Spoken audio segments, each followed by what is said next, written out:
You ask Tiger to solve. This deals with linear equations with one unknown. The final result is m equals -7/5. Let's solve it step by step. Group all constants on the right side of the equation. Subtract 3 from both sides. Simplify the arithmetic.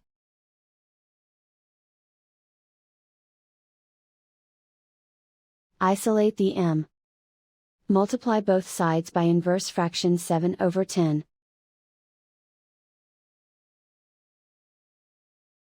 Group like terms. Multiply the coefficients. Simplify the fraction. Multiply the fractions. Simplify the arithmetic. And so the final result is m equals -7/5.